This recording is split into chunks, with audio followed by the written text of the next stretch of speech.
Ngasi sumahawsagumna Sanalebag Story Collection na mayamgidamakta Nungairaba Wari ama puduna lakjari Wari asigi maming na Lairaba Paikhomba Nupi Rajkumari Leisembi Wari asibu ibirakpa na Nanaosana Wangkhem Hauzik mayamgi mafamda Wari asi kudol tamzari mayam punna taminarasi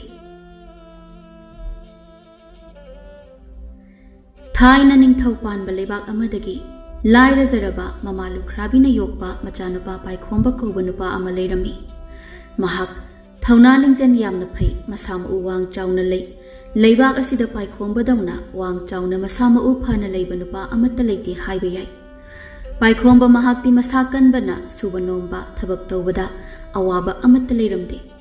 mayamna subadagi mana hena sui Paikhomba migi awaba uba yade mateng pangan manupani Nong mamagi mama laimaga maga inkol da posay thabagi inkol suri haigat lami laimana asoba nang buwarabo ima amu nang ginahut silora yani de ima nasa dum taruk lagi ima wana bane nasa na suri se haigat paloiraga ima hawai maru singdo thajan biro nasa na somda amuk alu thana ba tawjirak lagi hoi tawro loiraga ima hawai tharagi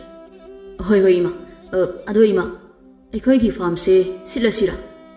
nga singse khari yon thokrasi nga yon bagi senduna san khara leiraga loiraga sandagi su sen khara laknaba inkhol sidagi khara lakwa senduna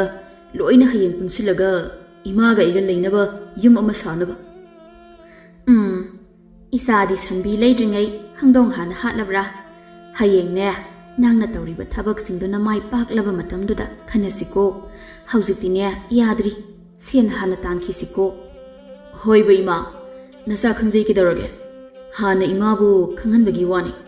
nasa na hauji pangal sare pharba matam sidadi ipa mahakti ekhoi bu thadokuna chatuna leirame adubu ipa na leikidrabasu ai bu popi ipa na hakti ai gi nak leidana ai bu chauna bu yopada awaba chaina kaya ama thengneramgani madubu nasa ina khangi aduna ima na hakse Nasana nungaina thambigidoine awaba amatta wakhal awaba amatta khandana nungaina legadabani ko ima haujikti isa saurabanina mama se wahaningjibanine tawribase wahaningdi masa amatta na mama mapabu karamna wahaningdoino ima aibu poku pabadusu leiramdabadi ipa imana yet oida leibiduna nasa oibo ina seba ningthina tawjagadabani adubu pabasu leitrabanina nasagi nungsibase Loina imada piradoine Masanupagi wa adada leima mapukning nungsiraduna mapitarai mamana pisi pairaga pitay thorakpaduda Paikhomba mamagi nakta phamtharaklaga mamagi mapi adu taithokpiraga nungsina mamabu yenglaga themjinbirai Kari imana nasaigi mangda kaplibanoima Aigi wahaina imagi pitarabadi nasa karamna tawbani kakunoima imagi mitagi pitagano Tarabasu nungaibagi pi natana ate atopa maramgi pi tahanba yade ko ima imagi pi sidi awabagi pi nate isagi mama aiba nungsibagi naong aduda imagi thamoise penjabagi haraubagi pi ne nangse imagi icha pisigi mani oina phangjabase mama hoibi aise kayada laiba parabano aisu Imagi nasa oina poklambase kayada laiba pharabano haina khanjai ima Pharisi ima ne hawai marudo imungdagi lauthoklukhige nangi to loirabanina ima thaba hawraklagi hoi ima aisu somgise alu thanaba amu churi hagakhige tawramo Laima asi hairaga imungda hawai maru thanaba lauthokpa sankhirami Masanupa Paikhomba susuri adu makata na haigalami somda konungdani ningthau poirai nganbaga magi nupi thabasanaga wari sanarami Sija iningthau kari takpigadabano Aigi laibak ase atopa laibak singa yengnabada awa ana nangba imung amatta leitabra haina khali nangdi kari khali iningthau nanai nupi aigi wakhandasu thoidokna leitre haina khanjaido Laibak asida leiriba praja singsi suba nomba tandaba miwai ngaktamak oina uzaido ꯌꯥꯝꯅ ꯐꯈ꯭ꯔꯦ ꯄ꯭ꯔꯖꯥꯁꯤꯡ ꯑꯁꯤ ꯃꯗꯨꯅꯤ ꯍꯨꯜꯂꯒ ꯉꯥꯡꯕꯗꯤ ꯅꯠꯇꯦ ꯃꯃꯥꯡꯗ ꯅꯤꯡꯊꯧ ꯆꯤꯡꯂꯦꯟ ꯁꯅꯥꯅ ꯄꯥꯜꯂꯤꯉꯩ ꯃꯇꯝꯗꯗꯤ ꯂꯩꯕꯥꯛ ꯑꯁꯤ ꯀꯌꯥꯗ ꯋꯥꯅ ꯍꯤꯡꯂꯝꯒꯕ ꯆꯥꯅꯤꯡꯉꯥꯏ ꯊꯛꯅꯤꯡꯉꯥꯏ ꯂꯩꯇ꯭ꯔꯗꯨꯅ ꯄ꯭ꯔꯖꯥꯁꯤꯡ ꯑꯁꯤ ꯑꯣꯟꯊꯣꯛꯅ ꯋꯥꯅ ꯂꯩꯔꯝꯒꯕꯅꯤꯗꯀꯣ ꯅꯤꯡꯊꯧ ꯑꯃꯗ ꯍꯥꯏꯖꯕ ꯑꯃꯗꯤ ꯋꯥꯍꯪ ꯍꯪꯒꯠꯆꯕ ꯀꯌꯥꯁꯤꯡ ꯑꯗꯨ ꯅꯤꯡꯊꯧ ꯑꯣꯏꯔꯝꯕ ꯆꯤꯡꯂꯦꯟ ꯁꯅꯥꯅ ꯀꯔꯤꯁꯨ ꯇꯥꯕꯤꯈꯤꯗꯦ ꯄ꯭ꯔꯖꯥꯁꯤꯡꯒꯤꯗꯃꯛ ꯑꯋꯥ ꯑꯅꯥꯗ ꯃꯇꯦꯡꯁꯨ ꯄꯥꯡꯕꯤꯈꯤꯗꯦ ꯈꯜꯂꯨꯕꯗ ꯃꯇꯝꯗꯨ ꯁꯤꯖ ꯄꯨꯛꯅꯤꯡꯁꯤ ꯑꯋꯥꯕ ꯑꯃꯅꯤꯗꯣ ꯏꯅꯤꯡꯊꯧ ꯃꯗꯨꯗ ꯋꯥꯈꯜ ꯑꯗꯣ ꯈꯟꯖꯤꯜꯂꯒ ꯄꯨꯛꯅꯤꯡ ꯋꯥꯈꯜ ꯋꯥꯅꯕꯅꯤꯗ ꯀꯔꯤꯁꯨ ꯈꯟꯕꯤꯒꯅꯨꯗꯣ ꯏꯅꯤꯡꯊꯧ ꯍꯧꯖꯤꯛꯇꯤ ꯏꯅꯤꯡꯊꯧꯅ ꯂꯩꯕꯥꯛ ꯑꯁꯤ ꯄꯥꯟꯕꯗꯒꯤꯗꯤ ꯂꯩꯕꯥꯛ ꯑꯁꯤꯒꯤ ꯃꯤꯌꯥꯝꯁꯤꯡꯁꯦ ꯑꯋꯥꯕ ꯂꯩꯇ꯭ꯔꯦ ꯂꯩꯕꯥꯛ ꯃꯤꯌꯥꯝꯅ ꯅꯨꯡꯉꯥꯏꯔꯕꯗ ꯅꯤꯡꯊꯧꯅ ꯄꯦꯟꯖꯕ ꯅꯨꯡꯉꯥꯏꯕ ꯍꯥꯏꯕꯁꯦ ꯃꯁꯥꯅ ꯇꯥꯕꯅꯤ ꯏꯅꯤꯡꯊꯧ ꯃꯥꯒꯤ ꯅꯨꯄꯤꯒꯤ ꯋꯥ ꯑꯗꯨꯗ ꯅꯤꯡꯊꯧ ꯄꯣꯏꯔꯩꯉꯥꯟꯕ ꯅꯣꯛꯏ ꯇꯟꯖꯥ ꯑꯗꯨꯗ ꯃꯈꯣꯏꯒꯤ ꯃꯆꯥꯅꯨꯄꯤ ꯔꯥꯖꯀꯨꯃꯥꯔꯤ ꯂꯩꯁꯦꯝꯕꯤ ꯃꯃꯥ ꯃꯄꯥꯒꯤ ꯅꯥꯛꯇ ꯆꯪꯁꯤꯜꯂꯛꯂꯒ ꯃꯃꯥ ꯃꯄꯥꯕꯨ ꯅꯣꯂꯨꯛꯄ ꯎꯠꯂꯒ ꯔꯥꯖꯀꯨꯃꯥꯔꯤ ꯂꯩꯁꯦꯝꯕꯤ ꯋꯥ ꯍꯥꯏꯔꯛꯏ ꯏꯄꯥ ꯅꯤꯡꯊꯧ ꯏꯃꯥ ꯃꯍꯥꯔꯥꯅꯤ ꯅꯆꯥ ꯋꯥꯐꯝ ꯑꯃꯠꯇ ꯍꯥꯏꯖꯒꯦꯕ ꯀꯔꯤ ꯋꯥꯕꯨ ꯑꯣꯏꯔꯕꯅꯣ ꯏꯆꯥꯒꯤ ꯋꯥꯗꯨꯗꯤ ꯌꯥꯝꯅ ꯂꯨꯕ ꯃꯥꯜꯂꯤꯗ ꯍꯥꯏꯌꯨꯅꯦ ꯍꯥꯏꯌꯨꯅꯦ ꯏꯆꯥꯅ ꯍꯥꯏꯅꯤꯡꯕꯗꯣ ꯅꯃꯥꯒ ꯑꯩꯒꯗ ꯍꯦꯛꯇ ꯍꯥꯏꯌꯨ ꯅꯃꯥꯒ ꯑꯩꯒꯅ ꯏꯆꯥꯅ ꯍꯥꯏꯕ ꯋꯥꯗꯕꯨ ꯌꯥꯗꯕ ꯌꯥꯎꯈ꯭ꯔꯕ꯭ꯔꯥ ꯍꯥꯏꯔꯣ ꯍꯥꯏꯔꯣ ꯏꯄꯥ ꯅꯤꯡꯊꯧ ꯏꯃꯥ ꯃꯍꯥꯔꯥꯅꯤ ꯑꯩꯁꯦ ꯁꯦꯅꯨ ꯊꯣꯏꯕꯤꯒ ꯀꯣꯅꯨꯡꯒꯤ ꯃꯄꯥꯟꯗ ꯊꯣꯛꯂꯒ ꯃꯇꯦꯛ ꯈꯔ ꯀꯣꯏꯔꯨꯒꯦ ꯂꯩꯕꯥꯛ ꯑꯃꯒꯤ ꯅꯤꯡꯊꯧꯒꯤ ꯃꯆꯥꯅꯨꯄꯤꯅꯤ ꯍꯥꯏꯗꯨꯅ ꯀꯣꯅꯨꯡꯁꯤꯗ ꯑꯗꯨꯝ ꯂꯩꯕꯁꯦ ꯌꯥꯝꯅ ꯋꯥꯏꯌꯦꯕ ꯂꯩꯐꯝ ꯈꯪꯗꯦ ꯑꯗꯨꯅ ꯅꯆꯥ ꯊꯣꯛꯂꯨꯒꯦꯕ ꯏꯃꯥꯒꯤ ꯂꯩꯁꯦꯝꯕꯤ ꯅꯪꯅ ꯊꯣꯛꯂꯕꯁꯨ ꯂꯥꯟꯃꯤ ꯈꯔꯒ ꯂꯣꯏꯅꯅ ꯆꯠꯈꯣ ꯁꯣꯏꯕ ꯉꯥꯡꯕ ꯍꯥꯏꯕꯁꯦ ꯇꯝꯕ ꯉꯝꯗꯕꯅꯤꯀꯣ ꯏꯃꯥ ꯃꯍꯥꯔꯥꯅꯤ ꯅꯆꯥ ꯑꯗꯨꯗꯤ ꯇꯟꯖꯩ ꯁꯒꯣꯜ ꯂꯥꯟꯃꯤꯒꯤ ꯊꯥꯡ ꯇꯦꯟ ꯄꯥꯏꯔꯒ ꯏꯇꯨꯡꯁꯤꯗ ꯀꯣꯏꯍꯟ ꯏꯟꯅꯕꯗꯣ ꯅꯆꯥ ꯌꯥꯝꯅ ꯇꯟꯖꯩꯗ ꯑꯩ ꯏꯇꯣꯝꯇ ꯆꯠꯀꯦ ꯍꯥꯏꯕꯁꯨ ꯅꯠꯇꯦ ꯑꯩꯕꯨ ꯁꯦꯟꯅꯕꯤ ꯁꯦꯅꯨ ꯌꯥꯎꯔꯤꯕ ꯑꯁꯤꯕꯨ ꯏꯃꯥ ꯃꯍꯥꯔꯥꯅꯤ ꯅꯆꯥ ꯁꯒꯣꯜ ꯂꯥꯟꯃꯤꯁꯤꯡ ꯑꯁꯤꯒ ꯆꯠꯄꯗꯤ ꯉꯝꯖꯔꯣꯏꯀꯣ ꯍꯩ ꯑꯁꯣꯏꯕ ꯍꯥꯏꯕꯗꯨꯅ ꯍꯥꯟꯅ ꯍꯥꯏꯔꯝꯗꯕꯅꯤꯅꯦ ꯁꯣꯏꯔꯕ ꯃꯇꯝꯗꯨꯗ ꯈꯛ ꯅꯤꯟꯗꯥ ꯇꯧꯕꯅꯤꯅꯦ ꯑꯗꯨꯅ ꯀꯅꯥꯅ ꯈꯪꯕ ꯁꯣꯏꯅꯤ ꯁꯣꯏꯔꯣꯏ ꯍꯥꯏꯕꯁꯦ ꯑꯗꯨꯅ ꯆꯦꯛꯁꯤꯜꯂꯨ ꯍꯥꯏꯕꯅꯤꯅꯦ ꯏꯃꯥꯅ ꯍꯥꯏꯔꯤꯁꯦ ꯏꯃꯥ ꯃꯍꯥꯔꯥꯅꯤ ꯂꯥꯞꯅ ꯆꯠꯇꯧꯁꯨ ꯅꯠꯇꯕꯁꯤꯕꯨ ꯏꯇꯣꯝꯇꯁꯨ ꯅꯠꯇꯦ ꯀꯩꯁꯨ ꯇꯧꯔꯣꯏꯕ ꯏꯄꯥ ꯅꯤꯡꯊꯧ ꯏꯃꯥ ꯃꯍꯥꯔꯥꯅꯤꯁꯦ ꯅꯆꯥꯅ ꯍꯥꯏꯕ ꯌꯥꯗ꯭ꯔꯦ ꯏꯄꯥ ꯅꯤꯡꯊꯧꯅ ꯑꯃꯨꯛꯇ ꯌꯥꯍꯟꯕꯤꯌꯣ ꯅꯤꯡꯊꯧ ꯄꯣꯏꯔꯩꯉꯥꯟꯕ ꯃꯆꯥꯅꯨꯄꯤꯒꯤ ꯃꯇꯧ ꯑꯗꯨꯗ ꯅꯨꯡꯁꯤꯅ ꯃꯆꯥꯕꯨ ꯌꯦꯡꯉꯤ ꯑꯗꯨꯒ ꯏꯆꯥꯕꯨ ꯀꯔꯥꯏ ꯀꯔꯥꯏ ꯌꯧꯅ ꯀꯣꯏꯔꯨꯒꯦ ꯍꯥꯏꯕꯅꯣ ꯏꯄꯥ ꯅꯤꯡꯊꯧ ꯀꯣꯅꯨꯡꯒꯤ ꯃꯈꯥ ꯊꯪꯕꯔꯣꯝꯗ ꯆꯠꯂꯒ ꯂꯩꯀꯣꯜ ꯑꯃ ꯂꯩ ꯍꯥꯏꯅꯩ ꯌꯥꯝꯅꯁꯨ ꯐꯖꯩ ꯌꯥꯝꯅꯁꯨ ꯆꯥꯎꯏ ꯍꯥꯏꯅꯩ ꯊꯪꯅꯕꯗꯅ ꯄꯥꯠ ꯑꯃꯁꯨ ꯂꯩ ꯍꯥꯏ ꯃꯗꯨꯕꯨ ꯌꯦꯡꯖꯅꯤꯡꯗꯨꯅ ꯆꯠꯆꯔꯨꯒꯦ ꯇꯧꯖꯕꯅꯤ ꯏꯄꯥ ꯅꯤꯡꯊꯧ ꯐꯔꯦ ꯐꯔꯦ ꯃꯐꯝ ꯑꯗꯨꯕꯨ ꯈꯪꯂꯕꯗꯤ ꯏꯄꯥ ꯌꯥꯔꯦ ꯏꯆꯥꯅ ꯍꯥꯏꯕ ꯅꯤꯡꯊꯧ ꯄꯣꯏꯔꯩꯉꯥꯟꯕꯒꯤ ꯋꯥ ꯑꯗꯨꯗ ꯃꯍꯥꯔꯥꯅꯤ ꯊꯕꯥꯁꯅꯥ ꯃꯄꯨꯔꯣꯏꯕꯗ ꯑꯣꯟꯁꯤꯜꯂꯒ ꯋꯥ ꯍꯥꯏꯔꯛꯏ ꯀꯔꯤꯅꯣ ꯍꯥꯏꯕꯤꯔꯤꯕꯗꯨꯕꯣ ꯏꯅꯤꯡꯊꯧꯅ ꯍꯦꯛꯇ ꯅꯆꯥꯅꯨꯄꯤꯅ ꯍꯥꯏꯕꯗ ꯍꯣꯏꯗ ꯍꯥꯏꯕꯤꯔꯤꯕꯁꯤꯕꯣ ꯍꯌꯦꯡ ꯇꯨꯡꯗ ꯁꯣꯏꯔꯛꯂꯕꯗꯤ ꯃꯃꯥ ꯑꯩꯕꯨ ꯇꯥꯏꯅꯕꯤꯔꯛꯀꯅꯤꯗꯣ ꯁꯤꯖ ꯏꯆꯥꯅ ꯍꯥꯏꯔꯤꯕꯁꯤ ꯄꯪꯂꯥꯞ ꯂꯥꯞꯅ ꯆꯠꯀꯗꯕ ꯃꯐꯝ ꯅꯠꯇꯦꯅꯦ ꯏꯆꯥꯅ ꯃꯐꯝꯁꯨ ꯍꯥꯏꯔꯕꯁꯤꯗꯤ ꯀꯔꯤꯁꯨ ꯇꯧꯔꯣꯏꯀꯣ ꯅꯪ ꯑꯩꯒꯤ ꯏꯆꯥꯅ ꯀꯩꯗꯧꯅꯨꯡꯗ ꯐꯠꯇꯕ ꯊꯕꯛ ꯇꯧꯔꯛꯂꯣꯏꯀꯣ ꯃꯁꯤ ꯈꯪꯕꯅꯅꯤ ꯑꯩꯅ ꯏꯆꯥꯒꯤ ꯋꯥꯕꯨ ꯌꯥꯔꯤꯕꯁꯤ ꯇꯧꯕꯤꯌꯨ ꯇꯧꯕꯤꯌꯨ ꯏꯅꯤꯡꯊꯧꯅ ꯑꯄꯥꯝꯕ ꯍꯌꯦꯡ ꯇꯨꯡꯗ ꯑꯁꯣꯏꯕ ꯂꯥꯛꯂꯕꯗꯤ ꯃꯃꯥ ꯑꯣꯏꯕꯤ ꯑꯩꯉꯣꯟꯗꯗꯤ ꯇꯥꯏꯅꯕꯤꯔꯛꯀꯅꯨꯀꯣ ꯃꯃꯥ ꯑꯩꯁꯦ ꯏꯆꯥꯕꯨ ꯀꯔꯤꯗ ꯀꯔꯥꯏꯗ ꯈꯣꯡꯐꯝ ꯑꯃꯠꯇ ꯁꯣꯏꯍꯟꯅꯤꯡꯗꯕꯒꯤ ꯍꯥꯏꯔꯤꯕꯅꯤ ꯃꯣꯏꯅ ꯐꯠꯇꯅ ꯎꯕꯤꯔꯤꯅꯦꯕ ꯍꯦꯛꯇ ꯄꯣꯏꯔꯩꯉꯥꯟꯕ ꯃꯥꯒꯤ ꯅꯨꯄꯤꯒꯤ ꯋꯥꯔꯧꯕ ꯃꯥꯟꯕ ꯋꯥꯗꯨꯗ ꯅꯣꯛꯃꯤ ꯅꯣꯛꯃꯤ ꯇꯧꯗꯨꯅ ꯁꯤꯖ ꯅꯪꯁꯤꯗꯤ ꯑꯣꯟꯊꯣꯛꯄꯅꯤꯗ ꯑꯩꯁꯨ ꯈꯪꯉꯤꯅꯦ ꯅꯍꯥꯛꯅ ꯏꯆꯥꯁꯤꯕꯨ ꯀꯔꯤꯒꯨꯝꯕ ꯑꯃꯠꯇ ꯁꯣꯏꯍꯟꯅꯤꯡꯗꯦ ꯍꯥꯏꯕ ꯑꯗꯨꯕꯨ ꯏꯆꯥꯁꯦ ꯀꯣꯅꯨꯡ ꯑꯁꯤꯒꯤ ꯃꯅꯨꯡꯁꯤꯗ ꯑꯗꯨꯃꯛ ꯂꯩꯕꯗꯤ ꯃꯥꯁꯨ ꯅꯨꯡꯉꯥꯏꯕ ꯍꯧꯅꯗꯦꯅꯦ ꯁꯤꯖ ꯃꯄꯥ ꯑꯩꯅ ꯈꯪꯉꯤ ꯏꯆꯥꯁꯦ ꯀꯔꯤꯁꯨ ꯇꯧꯔꯣꯏꯀꯣ ꯍꯣ ꯏꯅꯤꯡꯊꯧꯅ ꯑꯄꯥꯝꯕꯗꯣ ꯑꯗꯨꯝ ꯇꯧꯕꯤꯌꯣ ꯍꯣ ꯇꯧꯕꯤꯌꯨ ꯅꯅꯥꯎ ꯑꯩꯗꯤ ꯀꯔꯤꯁꯨ ꯍꯥꯏꯖꯔꯔꯣꯏꯌꯦ ꯃꯃꯥꯒꯤ ꯋꯥꯗꯨꯗ ꯂꯩꯁꯦꯝꯕꯤ ꯃꯃꯥꯗ ꯌꯦꯡꯂꯒ ꯏꯃꯥ ꯃꯍꯥꯔꯥꯅꯤ ꯅꯆꯥ ꯂꯥꯡꯐꯥꯡ ꯑꯣꯏꯕ ꯊꯕꯛ ꯑꯃꯠꯇ ꯇꯧꯖꯔꯣꯏꯕ ꯃꯐꯝ ꯑꯗꯣ ꯃꯌꯥꯝꯅ ꯐꯖꯩ ꯍꯥꯏꯕꯒꯤ ꯌꯦꯡꯅꯤꯡꯕ ꯐꯥꯎꯏ ꯑꯗꯨꯒꯤ ꯆꯠꯆꯔꯨꯒꯦ ꯇꯧꯖꯕꯅꯦꯕ ꯀꯣꯅꯨꯡꯗꯁꯨ ꯂꯩꯀꯣꯜ ꯂꯩ ꯑꯁꯤꯗꯤ ꯅꯨꯡꯇꯤꯒꯤ ꯌꯦꯡꯗꯨꯅꯇ ꯂꯩ ꯍꯧꯖꯤꯛꯀꯤ ꯃꯐꯝ ꯑꯁꯤꯗꯤ ꯑꯃꯨꯛꯇ ꯐꯥꯎꯕꯁꯨ ꯎꯗ꯭ꯔꯤ ꯑꯗꯨꯅ ꯆꯠꯆꯒꯦꯕ ꯏꯃꯥ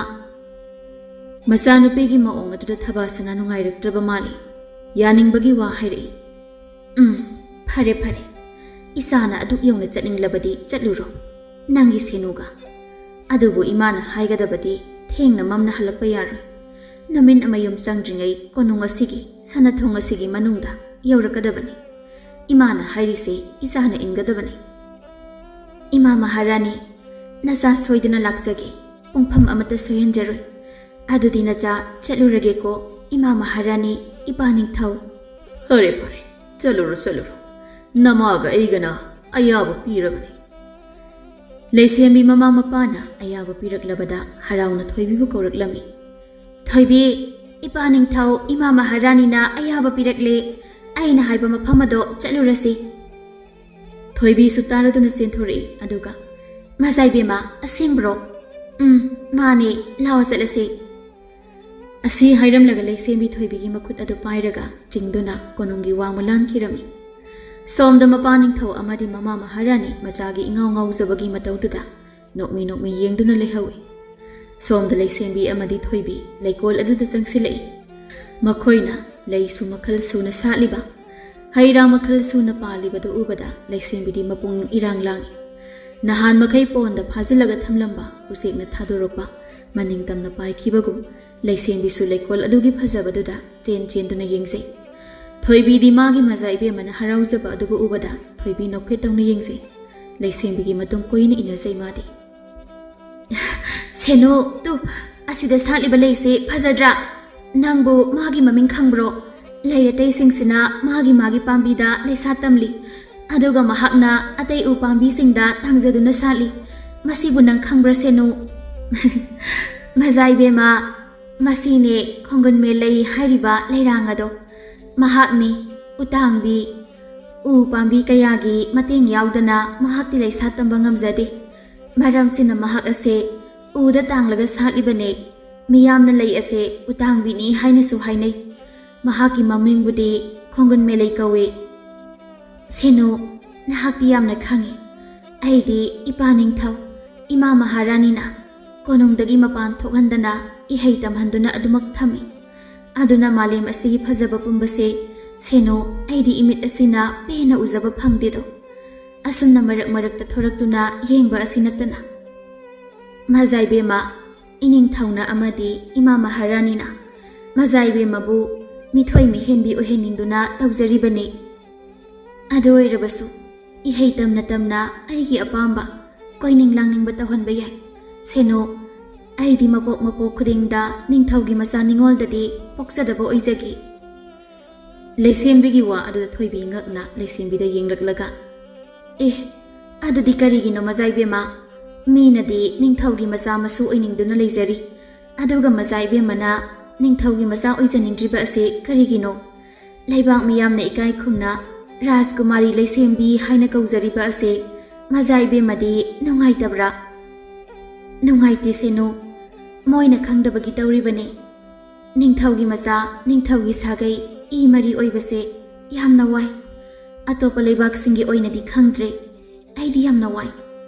ꯏꯆꯝ ꯆꯝꯅ ꯍꯤꯡꯕ ꯄ꯭ꯔꯖꯥꯁꯤꯡꯁꯦ ꯃꯈꯣꯏꯒꯤ ꯄꯨꯟꯁꯤꯁꯦ ꯑꯣꯏꯅ ꯄꯥꯝꯖꯩ ꯑꯩꯗꯤ ꯁꯦꯅꯨ ꯃꯗꯨꯗꯤ ꯀꯔꯤ ꯃꯔꯝꯒꯤꯅꯣ ꯃꯖꯥꯏꯕꯦꯝꯃ ꯅꯅꯥꯎ ꯈꯪꯖꯅꯤꯡꯏ ꯂꯩꯕꯥꯛ ꯑꯃꯒꯤ ꯅꯤꯡꯊꯧꯒꯤ ꯃꯆꯥ ꯃꯁꯨ ꯑꯃꯠꯇ ꯃꯅꯤꯡ ꯇꯝꯅ ꯆꯠꯄ ꯌꯥꯔꯝꯂꯣꯏ ꯁꯦꯅꯨ ꯃꯈꯣꯏꯗꯤ ꯈ꯭ꯋꯥꯏꯗꯒꯤ ꯇꯣꯟꯕ ꯃꯤꯁꯛꯅꯤ ꯍꯥꯏꯕ ꯌꯥꯏ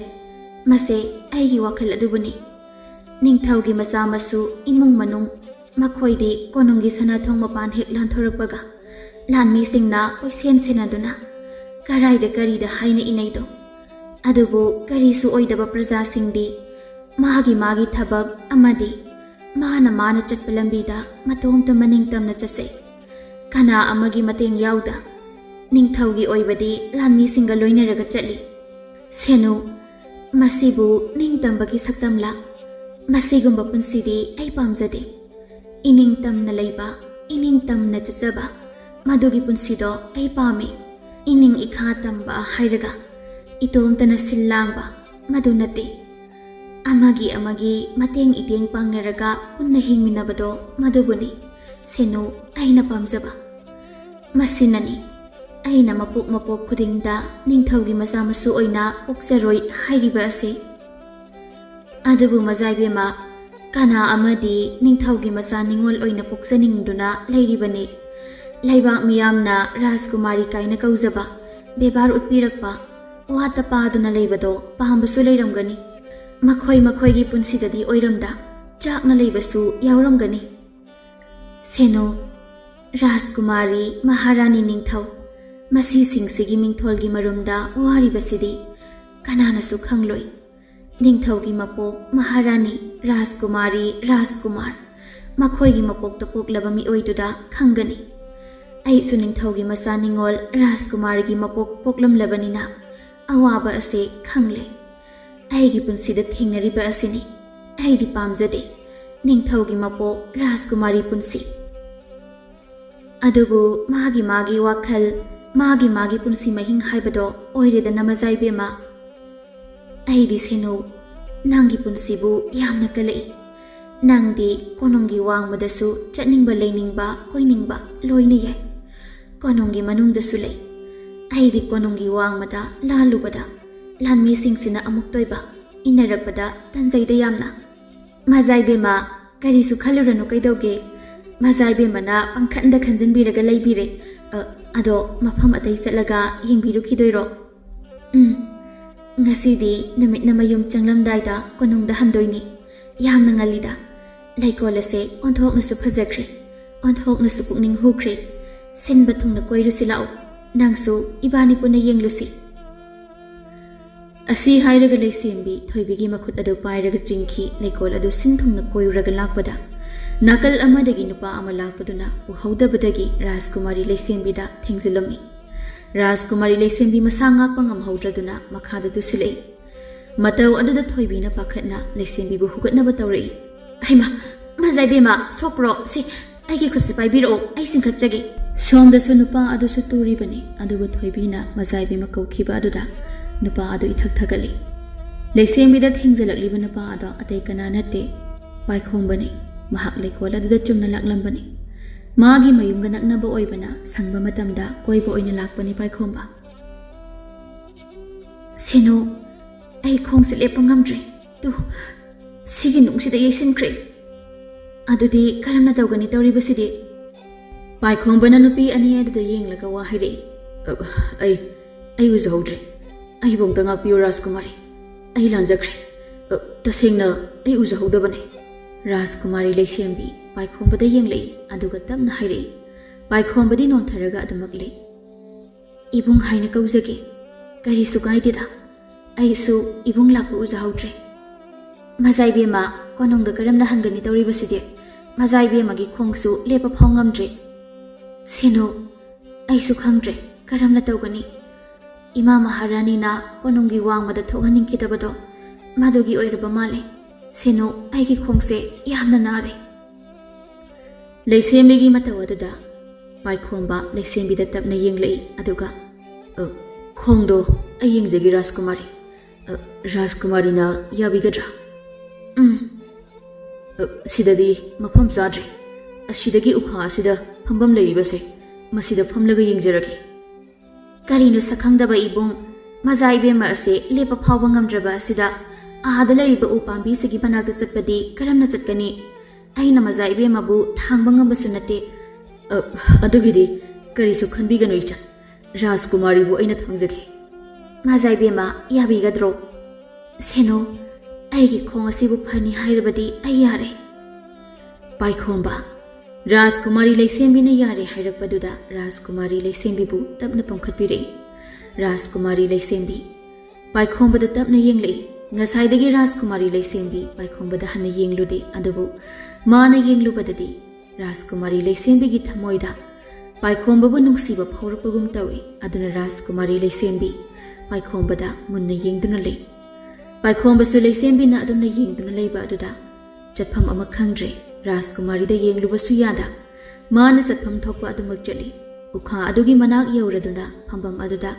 Rajkumari Leisembi bu tapna phamhali thoibi su manak ta leptuna lei Paikhomba su phamtharak laga makhada Rajkumari Leisembi gi yet thangba makhong adu pairaga yengi adumna nupa amana hek pairakpaduda Rajkumari Leisembi ikhang hek khangi Paikhomba Rajkumari Leisembi da tapna yenglaga Rajkumari gi khongse singli thuple ai semjarake khitangdi anaba phawbani lengbi ganuko ai semjarake asi hairaga Paikhomba Rajkumari Leisembi gi singli thupliba khong adu sembire Leisembi naba phawraba su khangi ngahak adumna Paikhomba na sembiraba matungda Rajkumari Leisembi da tapna wa hairi Rajkumari tapna japiyo khong adu thangbu yarani Paikhomba na adumna haibaga Rajkumari Leisembi tapna hawatlaga chatli adumna chatpa aduda Rajkumari Leisembi makhong adu hanagum karisu tawramdre Rajkumari Leisembi harauna Paikhomba da yenglaga thagat wahai hairi Ibungbu hanna thagatjari adumna haibiganu Rajkumari aina thingjilubana thoklibani ado ibungi mingdubu khangjaba yagadra yaragadi khangjage aigi mingbudi Paikhomba kauji Rajkumari aikhoigi mingna aigi senuna thoibi kawi aigi na Leisembi ado Rajkumari haina kaubiganu ming oina aduma kaubiyo Rajkumari kaubado nungaijade leibak amagi ningthawi macha ningol amada karamna ming kaujagani aina yari yadaba amada kaurugadaba nate aingonda kaugadabani aduna ming oina kaubiro aingondagisu halamgani Rajkumari do kaura anu hairaga soikibani Leisembi na kauranu hairabadi ming oina kaujarage aduneba adudi hari ibungsu chapiro aikhoisu ko nongmai kai bangjakrage phagani aigi yumdi leikol asiga naknarabanina kuiroida noidi kuini aduna hanbiro adudi thoibi chatlasira hoi phagani mazaibema halasi hoi adudi ibung aikhoi amu chaserukige chatpiro ibung Paikhomba ngasigidi aikhoisu halagi ko kohana amuk thengnerasi kohana amuk thengnasi mafam asida asumna makhoi singsu magi mayumda hanakirami nongma lekai nupi ama Paikhomba hoida laklami nupi aduna leimabu kauraklami mila e haiduna Paikhomba mapanda thori idom chalakpiri kakhatbiro idom cha yareda isedi leitro isega unagina lakpanine leigibani idom cha maninglomda leikibani ai kauthorake idom cha ngihak phambiramuko hoi idom cha ngairamlagi Paikhomba mamabu kauba chatkirami somda sanari akoibudu yenglaga matomta haije onthokna luna nana leikhrida ingkhol sidaga mana masingna isang hek sangida somang thelonga sina naliba tawrisi ise leimase macha nupa saurabanina yam nungaire macha asina phaina pubikhre mana aduna tumina hairingai imungdagi leima thoraklami aduga haima sanare nang laklibro hoi ise lakliye kari leirage nangna lakpadi ise aise ise dagi sen kita lauge na laklibani kayano nangna lauge hairibo ise lupa anitani iwa phatena isa singdo pijadabadi yadedo namidangi seng lei haudre aduna kita waluge tawbani khutsida sune sen amata paidre adugi oire leye ai lokthokluki ko hoi ise leima imungdagi sen adu lokthokluраga thori sanare sese nangi sel haibado aduna sengdo waluroko hoi ise yamna nungaijare ise na naugi awaba kokhanbire sanare masidi mateng panglabani ko sendo singlaklanu ise na nangi isa singidamak inauda mateng panglabani hoi ise yam nungaijare ise na igi iteng pangbibagi-damak adudi ise nanaw mu sasarukhige hoi chalo chengdo wanzaruro asumna sanare su satkirami matamdi nongma nongmagi lepa leita hauki asumna tha khara haukirami nongma Paikhomba gi mama leima ingkhol suringaida wanthaраklami mamana adumna wantharakpaduda mangonda leiramba Paikhomba uraduna sensilai aduga mamabu kauraklami ima se nang kaidarage hagulo ima Paikhomba mamabu pamkhatuna yumlomda pusilei aduga leimagi phamungda hifanduna Paikhomba mamabu ising aimba thabiduna wakhal tahalaklami mamana wakhal taraklabada Paikhomba mamada wa haire ima se mitu phajana pang khara farabo ima lei matapna masabu yenglaga hare ima kaisu tawdre kaishum tawdradi phare ima nasadi pakhalure asumna Paikhomba mamabu ningthina tawbirami matamsu asamasam hawkhirami leima numit adudagi anaba habado oirami Paikhomba di mamagi mataw adu ubada matomta kapserami mama na hawa kangkhatpa ngamda phamungda hiptuna adum leibado Paikhomba mathwayam nungaijade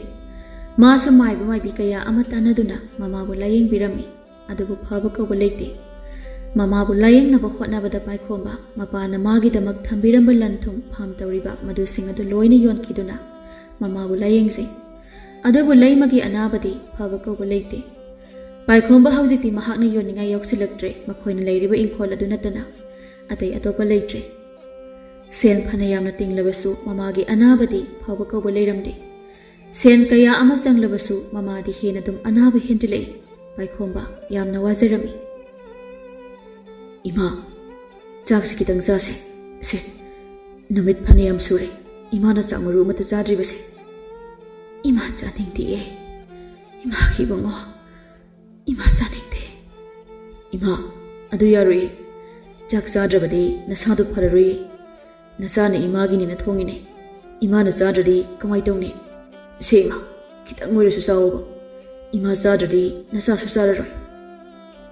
leima masagi mataw aduda nungai traduna machana inbirakliba chak adu chaseli mamana chak chaba aduda Paikhomba haraujai mamabu chak khara inbiraga pijarami imagi ni them ima ogle ima kitang ngaire se sidang ngaire ba sidang chasilo base yare ima saning tre phari se kitang doira basu ima nanga si sak chari se phare ado ima hayo hayo isana haining bado aroi boina ima gi anaba se khangnaba amadi fanaba akhoi gi ingkol siyon thoklage khale yimpham sidang thamlaga atai siyon thoklage ima masagi wafam adu da leima machagi makhut adu paisilaga kapi Paikhomba su mamagi makhut adu chetna paisin biraga mapi ira chelaga leima masada yenglaga imagi Paikhomba nama aigidamak napa ungne isagi khanna thamlamba lanthum singase imana pumnamak mangaleko ingkhola sisiyon krabadi isadi karaida leigani nama aigi anabase ima khangmindre phaba sungaplaroi aina khangi imana isa amata yausaba nahagase yamna wahale isana phona zaduna lepsin kiba lanthum singado imana manghale hujikti isagi ni haibada karisu leitre imase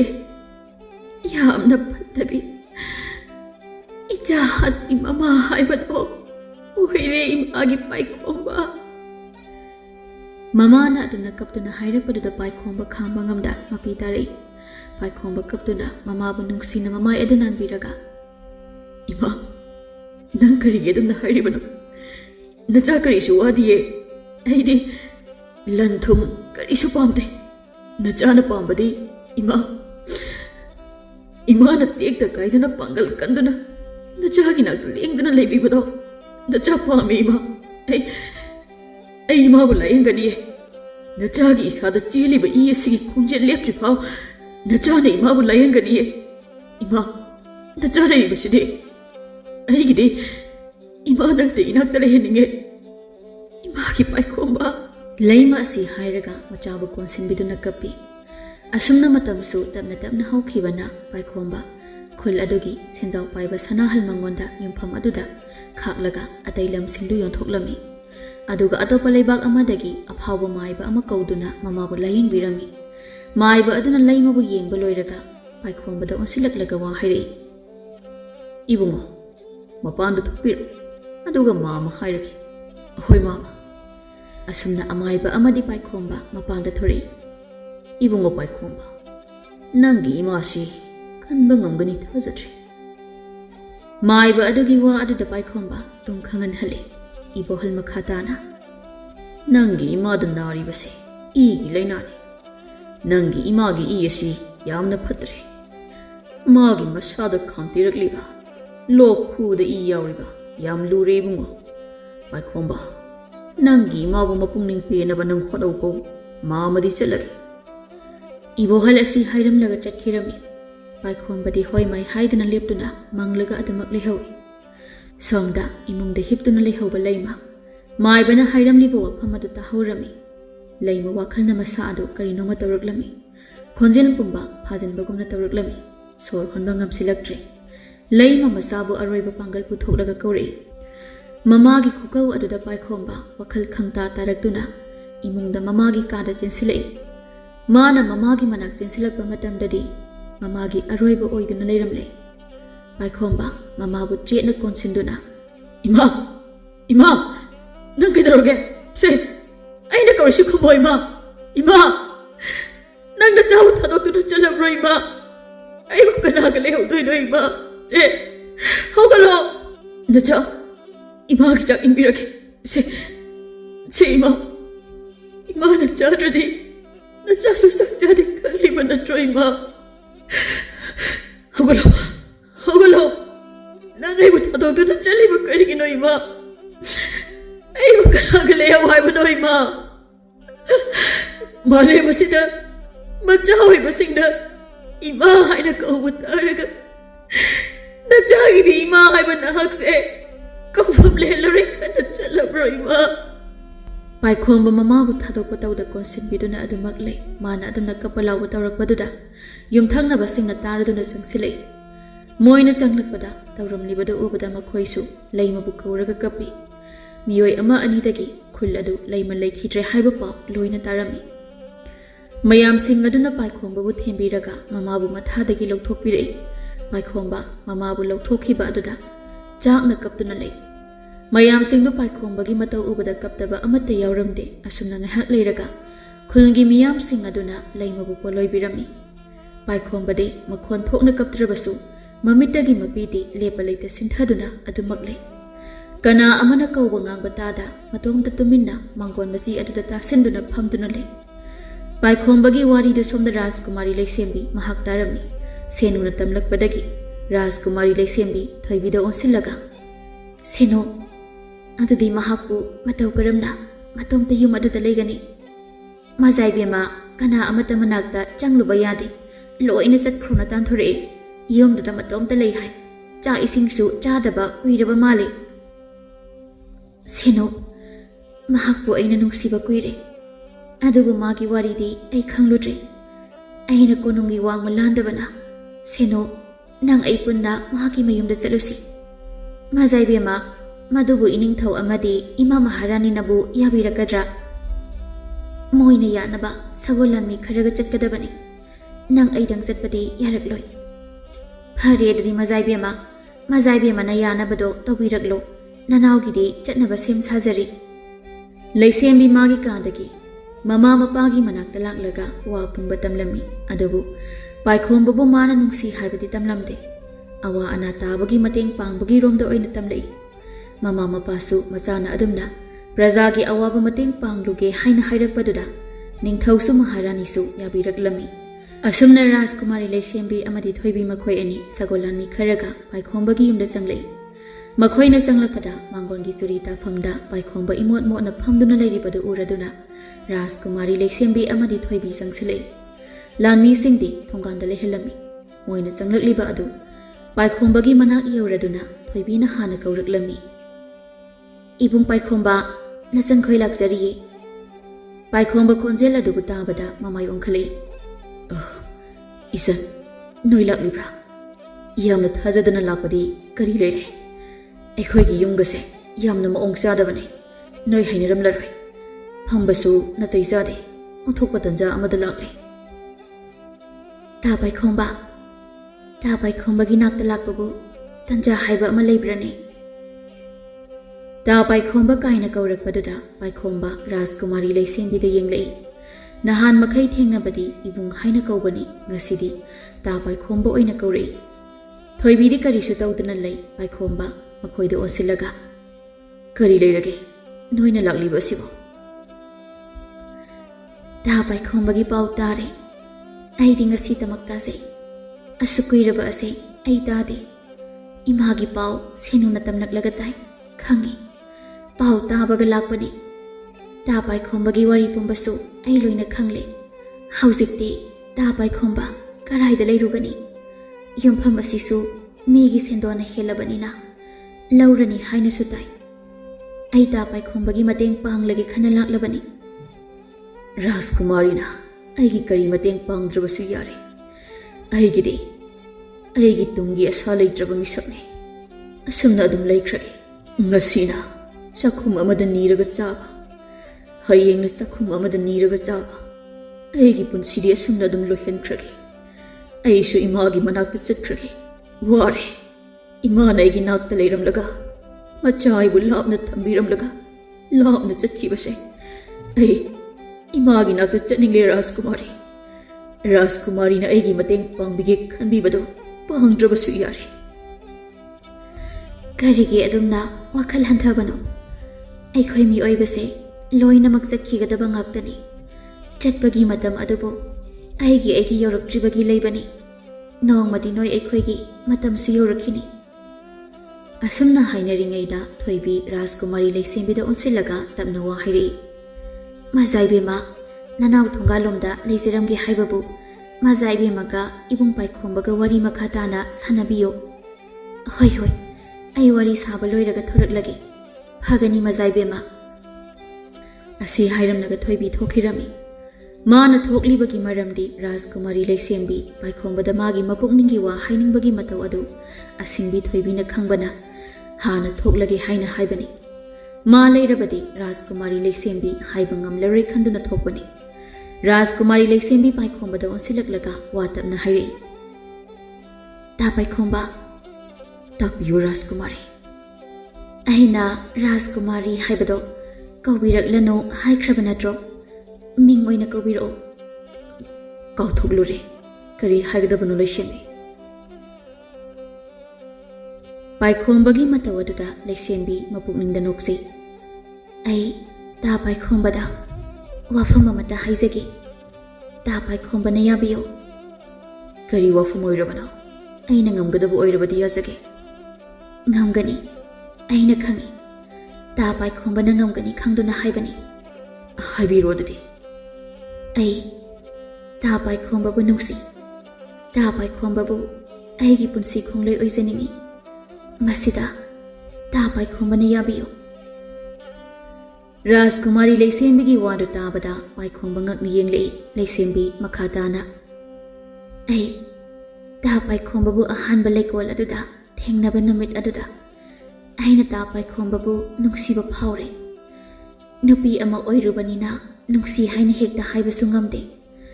ꯃꯇꯝ ꯀꯌా ꯈꯥꯡꯖꯤꯜꯂꯒ ꯉꯁꯤꯗꯤ ꯇꯥ ꯄꯥꯏꯈꯣꯝꯕꯕꯨ ꯅꯨꯡꯁꯤ ꯍꯥꯏꯖꯕꯅꯤ꯫ ꯇꯥ ꯄꯥꯏꯈꯣꯝꯕꯅ ꯑꯩꯕꯨ ꯂꯥꯟꯅ ꯂꯧꯕꯤꯒꯅꯨ꯫ ꯑꯩ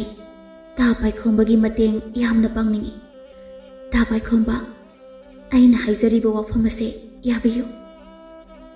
ꯔꯥꯖꯀꯨꯃꯥꯔꯤ ꯂꯩꯁꯦꯝꯕꯤꯒꯤ ꯋꯥꯗꯨꯗ ꯄꯥꯏꯈꯣꯝꯕ ꯍꯣꯏ ꯃꯥꯏ ꯍꯥꯏꯗ ꯇꯨꯃꯤꯟꯅ ꯂꯩ꯫ ꯃꯍꯥꯛ ꯀꯔꯤ ꯈꯨꯝꯒꯅꯤ ꯈꯪꯗ꯭ꯔꯦ, ꯇꯨꯃꯤꯟꯅ ꯂꯦꯞꯇꯨꯅ ꯂꯩ꯫ ꯄꯥꯏꯈꯣꯝꯕꯒꯤ ꯃꯇꯧ ꯑꯗꯨꯗ ꯔꯥꯖꯀꯨꯃꯥꯔꯤ ꯂꯩꯁꯦꯝꯕꯤ ꯈꯤꯇꯪ ꯅꯨꯡꯉꯥꯏꯇꯕ ꯐꯥꯎꯔꯛꯏ꯫ ꯑꯩꯅ ꯍꯥꯏꯕꯁꯦ ꯈꯔ ꯍꯦꯟꯈ꯭ꯔꯕ꯭ꯔꯥ? ꯑꯩ ꯁꯣꯏꯈ꯭ꯔꯕ ꯃꯥꯜꯂꯤ꯫ ꯑꯩꯒꯤ ꯄꯨꯛꯅꯤꯡꯒꯤ ꯋꯥꯕꯨ ꯅꯐꯝꯗ ꯐꯣꯡꯗꯣꯛꯂꯨꯕ ꯑꯩꯅ ꯁꯣꯏꯕ ꯇꯥꯔꯦ꯫ ꯑꯩ ꯆꯠꯆꯔꯒꯦ꯫ ꯑꯁꯤ ꯍꯥꯏꯔꯒ ꯔꯥꯖꯀꯨꯃꯥꯔꯤ ꯂꯩꯁꯦꯝꯕꯤ ꯃꯃꯥꯏ ꯂꯩꯗꯨꯅ ꯆꯠꯀꯦ ꯇꯧꯏ꯫ ꯑꯗꯨꯝꯅ ꯇꯧꯕ ꯑꯗꯨꯗ ꯄꯥꯏꯈꯣꯝꯕꯅ ꯅꯪꯍꯧꯔꯦ ꯃꯇꯥꯒꯨꯝꯅ ꯐꯠ ꯍꯥꯏꯈꯤ꯫ ꯂꯩꯁꯦꯝꯕꯤ, ꯑꯩ ꯌꯥꯔꯦ꯫ ꯄꯥꯏꯈꯣꯝꯕꯒꯤ ꯋꯥ ꯑꯗꯨꯗ ꯂꯩꯁꯦꯝꯕꯤ ꯅꯣꯛꯐꯦꯠ ꯇꯧꯅ ꯄꯥꯏꯈꯣꯝꯕꯗ ꯑꯣꯟꯁꯤꯜꯂꯛꯏ꯫ ꯑꯗꯨꯒ, ꯑꯁꯦꯡꯕ꯭ꯔꯥ ꯇꯥ ꯄꯥꯏꯈꯣꯝꯕ? ꯑꯩꯅ ꯍꯥꯏꯕ ꯋꯥ ꯅꯪ ꯌꯥꯔꯕꯣ? ꯌꯥꯔꯦ꯫ ꯑꯗꯨꯕꯨ ꯂꯝꯖꯥꯁꯔꯥ, ꯂꯥꯏꯔꯕ ꯅꯨꯄꯥ ꯑꯩꯅ ꯂꯩꯕꯥꯛ ꯑꯃꯒꯤ ꯅꯤꯡꯊꯧꯒꯤ ꯃꯆꯥ ꯅꯤꯡꯉꯣꯜꯕꯨ ꯅꯨꯡꯁꯤ ꯇꯥꯕꯗ ꯑꯩꯕꯨ ꯅꯤꯡꯊꯧꯅ ꯆꯩꯔꯥꯛ ꯄꯤꯔꯛꯂꯣꯏꯗ꯭ꯔꯥ? ꯃꯗꯨꯒꯤꯗꯤ ꯇꯥ ꯄꯥꯏꯈꯣꯝꯕ ꯋꯥꯕꯤꯒꯅꯨ꯫ ꯑꯩꯕꯨ ꯑꯩꯒꯤ ꯏꯄꯥ ꯅꯤꯡꯊꯧ ꯏꯃꯥ ꯃꯍꯥꯔꯥꯅꯤꯅ ꯀꯣꯅꯨꯡꯒꯤ ꯋꯥꯡꯃꯗ ꯇꯣꯏꯅ ꯊꯣꯛꯍꯟꯗꯦ ꯍꯥꯏꯔꯕꯁꯨ ꯃꯗꯨꯗꯤ ꯑꯩꯒꯤ ꯏꯍꯩ ꯇꯝꯕꯒꯤ ꯃꯔꯝꯅ ꯊꯣꯛꯍꯟꯗꯕꯅꯤ꯫ ꯑꯗꯨꯕꯨ ꯃꯆꯥ ꯑꯩꯅ ꯍꯥꯏꯖꯕꯗ ꯑꯩꯒꯤ ꯏꯄꯥ ꯑꯃꯗꯤ ꯏꯃꯥꯅ ꯍꯔꯥꯎꯅ ꯌꯥꯔꯛꯀꯅꯤ꯫ ꯃꯆꯥ ꯑꯩꯅ ꯍꯥꯏꯖꯕ ꯋꯥꯗ ꯃꯈꯣꯏꯅ ꯌꯥꯗꯕ ꯂꯩꯔꯛꯑꯣꯏ꯫ ꯑꯩꯒꯤ ꯏꯃꯥ ꯏꯄꯥꯗꯤ ꯄꯨꯛꯆꯦꯜ ꯆꯥꯎꯕ ꯑꯃꯁꯨꯅꯤ꯫ ꯇꯥ ꯄꯥꯏꯈꯣꯝꯕ, ꯃꯗꯨꯒꯤꯗꯃꯛ ꯅꯪꯅ ꯋꯥꯒꯅꯨ꯫ ꯑꯩ ꯀꯣꯅꯨꯡꯗ ꯍꯟꯈꯤꯕꯒ ꯋꯥꯔꯤ ꯄꯨꯝꯕ ꯇꯝꯖꯒꯅꯤ, ꯃꯈꯣꯏꯗ ꯍꯥꯏꯖꯒꯅꯤ꯫ ꯑꯗꯨꯒ ꯇꯥ ꯄꯥꯏꯈꯣꯝꯕ, ꯅꯪ ꯑꯩ ꯂꯩꯕꯥꯛ ꯃꯤꯌꯥꯝ ꯈꯪꯅ ꯂꯨꯍꯣꯡꯒꯅꯤ꯫ ꯔꯥꯖꯀꯨꯃꯥꯔꯤ ꯂꯩꯁꯦꯝꯕꯤꯒꯤ ꯋꯥ ꯑꯗꯨꯗ ꯄꯥꯏꯈꯣꯝꯕ ꯅꯣꯛꯐꯦꯠ ꯇꯧꯔꯛꯏ꯫ ꯑꯗꯨꯗꯤ ꯑꯩ ꯍꯟꯈ꯭ꯔꯒꯦ꯫ ꯁꯦꯟꯁꯦ ꯄꯥꯏꯁꯤꯜꯂꯣ, ꯑꯩꯅ ꯄꯤꯕꯅꯤ꯫ ꯅꯨꯡꯉꯥꯏꯕ ꯄꯥꯎꯒ ꯂꯣꯏꯅꯅ ꯅꯪꯒꯤ ꯅꯥꯛꯇ ꯑꯃꯨꯛ ꯂꯥꯛꯀꯦ꯫ ꯑꯩ ꯆꯠꯂꯒꯦ ꯇꯥ ꯄꯥꯏꯈꯣꯝꯕ꯫ ꯔꯥꯖꯀꯨꯃꯥꯔꯤ ꯂꯩꯁꯦꯝꯕꯤ ꯄꯥꯏꯈꯣꯝꯕꯗ ꯑꯁꯤ ꯍꯥꯏꯔꯝꯂꯒ ꯀꯣꯅꯨꯡ ꯃꯥꯏꯀꯩ ꯄꯥꯡꯈꯤꯔꯝꯃꯤ꯫ ꯔꯥꯖꯀꯨꯃꯥꯔꯤ ꯂꯩꯁꯦꯝꯕꯤ ꯀꯣꯅꯨꯡ ꯌꯧꯔꯒ ꯃꯥꯒꯤ ꯀꯥꯗ ꯆꯪꯈꯤ꯫ ꯑꯗꯨꯒ ꯉꯥꯏꯍꯥꯛ ꯂꯩꯔꯒ ꯃꯃꯥ ꯃꯄꯥꯅ ꯂꯩꯔꯤꯕ ꯑꯗꯨꯗ ꯂꯩꯁꯦꯝꯕꯤ ꯆꯪꯂꯛꯏ꯫ ꯑꯗꯨꯒ ꯃꯃꯥ ꯃꯄꯥꯗ ꯅꯣꯂꯨꯛꯄ ꯎꯠꯂꯒ ꯔꯥꯖꯀꯨꯃꯥꯔꯤ ꯂꯩꯁꯦꯝꯕꯤ ꯐꯝꯐꯝ ꯂꯩꯔꯤꯕ ꯑꯗꯨꯗ ꯐꯝꯊꯔꯛꯂꯒ ꯃꯃꯥ ꯃꯄꯥꯗ ꯌꯦꯡꯂꯒ ꯋꯥ ꯍꯥꯏꯔꯛꯏ꯫ ꯏꯄꯥ ꯅꯤꯡꯊꯧ, ꯏꯃꯥ ꯃꯍꯥꯔꯥꯅꯤ, ꯅꯆꯥ ꯉꯁꯤꯗꯤ ꯋꯥꯐꯝ ꯑꯃꯠꯇ ꯍꯥꯏꯖꯒꯦ꯫ ꯏꯄꯥ ꯅꯤꯡꯊꯧ, ꯏꯃꯥ ꯃꯍꯥꯔꯥꯅꯤꯅ ꯌꯥꯕꯤꯒꯗ꯭ꯔꯥ? ꯀꯔꯤ ꯋꯥꯅꯣ ꯏꯆꯥꯅ ꯍꯥꯏꯅꯤꯡꯂꯤꯕꯕꯨ? ꯍꯥꯏꯌꯨꯅꯦ ꯍꯥꯏꯌꯨꯅꯦ꯫ ꯏꯆꯥꯅ ꯍꯥꯏꯅꯤꯡꯕ ꯋꯥꯗꯣ ꯍꯥꯏꯔꯣ꯫ ꯀꯔꯤ ꯋꯥꯅꯣ? ꯅꯆꯥ ꯌꯨꯝ ꯄꯥꯜꯂꯒꯦ꯫ ꯃꯆꯥꯅꯨꯄꯤꯒꯤ ꯋꯥ ꯑꯗꯨꯗ ꯃꯃꯥ ꯃꯄꯥ ꯑꯅꯤꯗꯨ ꯌꯦꯡꯅꯩ꯫ ꯃꯄꯥꯅ ꯅꯣꯛꯐꯦꯠ ꯇꯧꯔꯒ, ꯏꯆꯥꯅ ꯃꯗꯨꯒꯤ ꯋꯥꯈꯜ ꯈꯜꯂꯕꯗꯤ ꯅꯪꯒꯤ ꯏꯄꯥꯅ ꯇꯧꯕ ꯇꯥꯔꯦꯗꯅ꯫ ꯑꯇꯣꯞꯄ ꯂꯩꯕꯥꯛꯀꯤ ꯑꯩꯒꯤ ꯃꯔꯨꯞ ꯆꯤꯡꯂꯥꯏꯗꯣ ꯃꯥꯒꯤ ꯃꯆꯥꯅꯨꯄꯥ ꯑꯗꯨꯒ ꯍꯣꯡꯕ ꯇꯥꯔꯦꯗꯅ꯫ ꯃꯥꯅꯁꯨ ꯏꯆꯥ ꯑꯁꯤ ꯃꯃꯧ ꯑꯣꯏꯖꯒꯦ ꯍꯥꯏꯅ ꯊꯥꯏꯅ ꯍꯥꯏꯔꯛꯈꯤꯕꯅꯤ꯫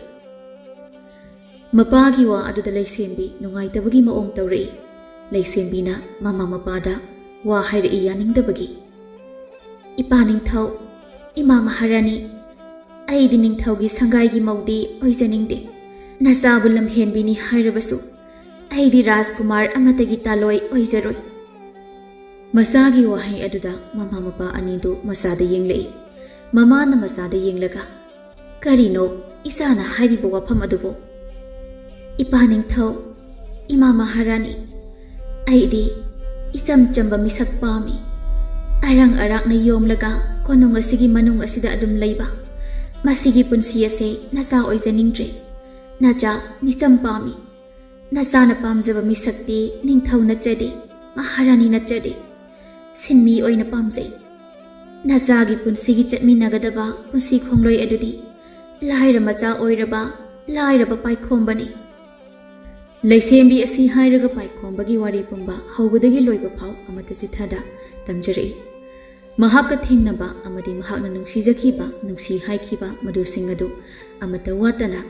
ꯃꯃꯥ ꯃꯄꯥ ꯑꯅꯤꯗ ꯇꯝꯖꯔꯛꯏ꯫ ꯅꯤꯡꯊꯧ ꯄꯣꯏꯔꯩꯉꯥꯟꯕ ꯑꯃꯗꯤ ꯃꯍꯥꯔꯥꯅꯤ ꯊꯕꯥꯁꯅꯥ ꯃꯈꯣꯏ ꯑꯅꯤ ꯑꯗꯨ ꯌꯦꯡꯅꯔꯒ ꯉꯥꯏꯍꯥꯛ ꯂꯩ꯫ ꯑꯅꯤ ꯑꯗꯨ ꯃꯀꯣꯛ ꯅꯣꯝꯃꯤ꯫ ꯅꯣꯛꯃꯤ ꯇꯧꯔꯒ ꯑꯗꯨꯒ ꯅꯤꯡꯊꯧ ꯄꯣꯏꯔꯩꯉꯥꯟꯕꯅ ꯃꯆꯥꯗ ꯌꯦꯡꯂꯒ, ꯏꯆꯥꯅ ꯍꯥꯏꯕ ꯋꯥꯗꯣ ꯏꯄꯥ ꯌꯥꯔꯦ, ꯅꯪꯒꯤ ꯏꯃꯥꯅꯁꯨ ꯌꯥꯔꯦ꯫ ꯀꯔꯤꯒꯤ ꯑꯩꯒꯤ ꯏꯆꯥꯅ ꯄꯥꯝꯖꯕ ꯅꯨꯡꯁꯤꯕ ꯃꯤꯁꯛꯄꯨ ꯐꯠꯇꯕ ꯑꯣꯏꯔꯝꯒꯅꯤ? ꯑꯣꯏꯔꯝꯂꯣꯏ, ꯏꯄꯥ ꯈꯪꯏ꯫ ꯂꯥꯏꯔꯖꯔꯕꯁꯨ, ꯃꯃꯥ ꯃꯄꯥ ꯂꯩꯇ꯭ꯔꯕꯁꯨ ꯑꯩꯈꯣꯏ ꯂꯩꯔꯤꯕ ꯑꯁꯤꯗꯤ ꯑꯩꯈꯣꯏꯁꯨ ꯃꯃꯥ ꯃꯄꯥꯒꯨꯝꯕꯅꯤ꯫ ꯏꯆꯥꯒꯤ ꯑꯄꯥꯝꯕ ꯈꯨꯗꯤꯡ ꯅꯪꯒꯤ ꯏꯃꯥ ꯏꯄꯥꯅ ꯂꯣꯏꯅꯃꯛ ꯊꯨꯡꯍꯟꯒꯅꯤ꯫ ꯏꯆꯥꯅ ꯑꯗꯨꯛ ꯅꯨꯡꯁꯤꯔꯒꯕꯨ ꯏꯄꯥꯅ ꯊꯨꯡꯍꯟꯗꯦ ꯍꯥꯏꯕ꯭ꯔꯣ? ꯍꯟꯗꯛꯀꯤ ꯊꯥ ꯄꯥꯟꯈꯠꯂꯛꯄ ꯑꯁꯤꯗ ꯅꯈꯣꯏ ꯑꯅꯤꯕꯨ ꯏꯄꯥꯅ ꯑꯃꯗꯤ ꯅꯪꯒꯤ ꯏꯃꯥꯅ ꯇꯧꯔꯒ ꯂꯩꯕꯥꯛ ꯃꯤꯌꯥꯝ ꯈꯪꯅ ꯆꯥꯎꯅ ꯂꯨꯍꯣꯡꯒꯅꯤ꯫ ꯏꯄꯥꯅ ꯍꯤꯡꯂꯤꯕꯁꯦ ꯏꯆꯥꯒꯤꯗꯃꯛꯇꯅꯤꯅꯦ꯫ ꯅꯪꯒꯤ ꯅꯄꯥꯕꯨꯡꯅ ꯍꯥꯏꯔꯤꯕꯁꯦ ꯑꯆꯨꯝꯕꯅꯤ꯫ ꯑꯃꯠꯇ ꯌꯥꯎꯖꯕ ꯏꯆꯥꯅ ꯍꯥꯏꯕꯗ ꯀꯔꯤꯒꯤ ꯑꯌꯦꯠꯄ ꯄꯤꯔꯨꯒꯅꯤ? ꯏꯆꯥꯒꯤ ꯑꯄꯥꯝꯕ ꯄꯨꯝꯕ ꯑꯩꯈꯣꯏꯅ ꯊꯨꯡꯍꯟꯒꯅꯤꯌꯦ꯫ ꯆꯠꯂꯣ ꯉꯥꯏꯍꯥꯛ ꯄꯣꯊꯥꯖꯔꯨꯔꯣ꯫ ꯅꯪꯒꯤ ꯏꯄꯥꯒ ꯅꯃꯥꯒ ꯀꯔꯤꯅ ꯐꯕ ꯍꯥꯏꯅ ꯍꯥꯏꯅꯈꯤꯒꯦ? ꯏꯄꯥ ꯅꯤꯡꯊꯧ, ꯏꯃꯥ ꯃꯍꯥꯔꯥꯅꯤ, ꯑꯩ ꯌꯥꯝꯅ ꯍꯔꯥꯎꯏ꯫ ꯅꯆꯥ ꯄꯦꯟꯖꯔꯦ ꯏꯄꯥ ꯅꯤꯡꯊꯧ, ꯏꯃꯥ ꯃꯍꯥꯔꯥꯅꯤ꯫ ꯌꯥꯔꯦ, ꯃꯁꯤꯗꯤ ꯃꯃꯥ ꯃꯄꯥ ꯑꯣꯏꯕꯁꯤꯡꯒꯤ ꯊꯧꯗꯥꯡꯅꯤ꯫ ꯂꯩꯁꯦꯝꯕꯤ ꯃꯃꯥ ꯃꯄꯥꯒꯤ ꯃꯅꯥꯛꯇꯒꯤ ꯊꯣꯔꯛꯂꯝꯃꯤ꯫ ꯂꯩꯁꯦꯝꯕꯤ ꯂꯥꯟꯃꯤ ꯑꯃ ꯊꯥꯗꯨꯅ ꯄꯥꯏꯈꯣꯝꯕꯗ ꯄꯥꯎ ꯄꯨꯝꯕ ꯇꯝꯍꯜꯂꯝꯃꯤ꯫ ꯄꯥꯏꯈꯣꯝꯕꯁꯨ ꯍꯔꯥꯎꯔꯝꯃꯤ꯫ ꯅꯤꯡꯊꯧ ꯄꯣꯏꯔꯩꯉꯥꯟꯕꯅ ꯁꯤꯜꯂꯒ ꯄꯥꯏꯈꯣꯝꯕꯒꯤ ꯌꯣꯟꯊꯣꯛꯈ꯭ꯔꯕ ꯂꯟꯊꯨꯝꯁꯤꯡ ꯑꯗꯨꯕꯨ ꯑꯃꯨꯛ ꯑꯃꯠꯇ ꯋꯥꯠꯇꯅ ꯅꯤꯡꯊꯧ ꯄꯣꯏꯔꯩꯉꯥꯟꯕꯅ ꯂꯩꯁꯤꯜꯂꯝꯃꯤ ꯑꯗꯨꯒ ꯄꯥꯏꯈꯣꯝꯕ ꯑꯃꯗꯤ ꯂꯩꯁꯦꯝꯕꯤ ꯃꯈꯣꯏꯒꯤ ꯂꯨꯍꯣꯡꯕ ꯅꯪꯅꯕꯒꯤꯗꯃꯛ ꯁꯤꯟꯃꯤ ꯀꯌꯥ ꯅꯦꯛꯇꯨꯅ ꯌꯨꯝ ꯑꯃ ꯁꯥꯕꯤꯔꯝꯃꯤ ꯑꯁꯨꯝꯅ ꯃꯇꯝꯁꯨ ꯇꯞꯅ ꯇꯞꯅ ꯍꯧꯈꯤꯕꯅ ꯔꯥꯖꯀꯨꯃꯥꯔꯤ ꯂꯩꯁꯦꯝꯕꯤ ꯑꯃꯗꯤ ꯂꯥꯏꯔ ꯃꯆꯥ ꯄꯥꯏꯈꯣꯝꯕ ꯃꯈꯣꯏ ꯑꯅꯤ ꯂꯨꯍꯣꯡꯅꯕ ꯃꯇꯝ ꯂꯦꯞꯅꯈꯤꯔꯝꯃꯤ ꯃꯇꯝꯗꯤ ꯅꯣꯡꯃ ꯅꯣꯡꯃꯒꯤ ꯂꯦꯞꯄ ꯂꯩꯇ ꯍꯧꯈꯤꯕꯅ ꯔꯥꯖꯀꯨꯃꯥꯔꯤ ꯂꯩꯁꯦꯝꯕꯤ ꯑꯃꯗꯤ ꯄꯥꯏꯈꯣꯝꯕ ꯃꯈꯣꯏ ꯑꯅꯤ ꯂꯩꯕꯥꯛ ꯃꯤꯌꯥꯝ ꯈꯪꯅ ꯆꯥꯎꯅ ꯂꯨꯍꯣꯡꯈꯤꯔꯝꯃꯤ